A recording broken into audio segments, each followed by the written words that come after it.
Hello everyone, कैसे हो आप सब। आशा करती हूँ आप अच्छे होंगे और आपकी तैयारी अच्छी चल रही होगी। तो आज हम पढ़ेंगे जीवानंद सीरियाल जी के बारे में। ये हमारे एलटी सिलेबस में कभी लगे हुए हैं और आज हम जीवानंद सीरियाल जी के बारे में पढ़ते हैं। तो स्टार्ट करते हैं। जीवानंद सीरियाल जी का जन्म 12 जनवरी सन 1926 को हुआ था। पिता का नाम था पंडित श्री शंभूलाल और उनकी शिक्षा अपने घर पर ही हुई।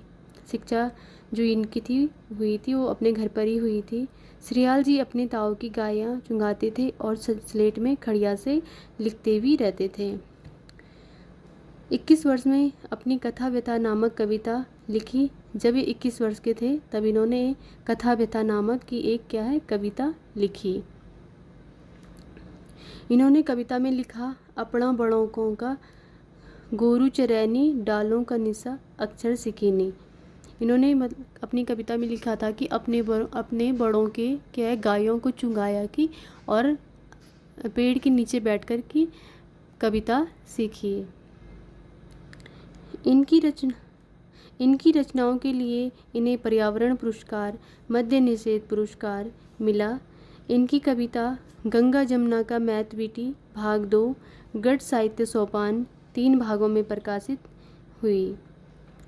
मुंडू निखोलो कविता बहुत सराही गई। चादरू नामक कविता से भी उन्हें बहुत प्रसिद्धि मिली।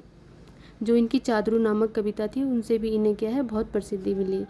1982 में तत्कालीन प्रधानमंत्री श्रीमती इंदिरा गांधी द्वारा उनकी रचनाओं के लिए इन्हें पुरस्कृत भी किया गया। उत्तर प्रदेश सरकार द्वारा उन्हें पीताम्बर दत्त बर्तवाल पुरस्कार से भी सम्मानित किया गया। इनका निधन हुआ 10 मार्च 2004 को। और इनकी एक प्रसिद्ध कविता है डाली माटी, जो भदित सवय छंद में है, और एक है जागृति। तो आई होप आपको इनके बारे में जानकारी हुई होगी। तो एक बार दोबारा रिवीजन करते हैं। जीवानंद सीरियाल जी का जन्म हुआ था 12 जनवरी सन 1926 को और इनके पिता का नाम था शंभू लाल जी। और इनकी जो शिक्षा हुई थी वो घर पर ही हुई थी। और ये सीरियाल जी अपने ताऊ की गायें चुंगाने जंगल जाते थे और वहीं पेड़ के नीचे स्लेट पर अक्षर भी सीखा करते थे। लिखना भी इन्होंने जंगल में ही सीखा था। तो जब ये 21 वर्ष के थे तो इन्होंने अपनी कविता लिखी थी एक कथा व्यथा नाम से, जिस कविता में इन्होंने लिखा था ये कि अपना बड़ों का गोरू चरैनी और डाली का निशा आखिर सिखीनी। इन्होंने इस कविता में ही ऐसा लिखा था। एक इनकी प्रसिद्ध रचनाओं में से गंगा जमुना का मैथवीटी वो थी 2 भागों में, और एक थी गढ़ साहित्य सोपान जो 3 भागों में इनकी प्रकाशित हुई।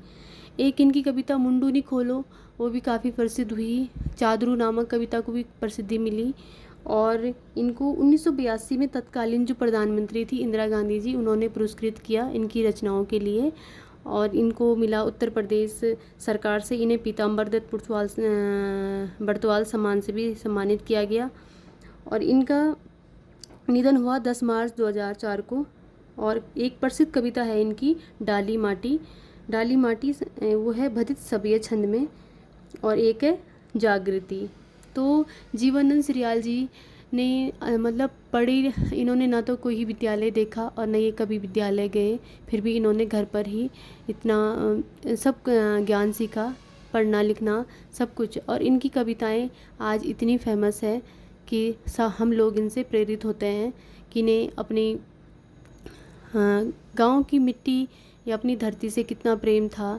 अब गांव के पेड़ पौधे वृक्ष सबके बारे में इन्होंने डाली माटी जो इनकी ये एक कविता है या उसमें सारा वर्णन किया है। और एक है इनकी जागृति। तो आज के लिए इतना ही। धन्यवाद।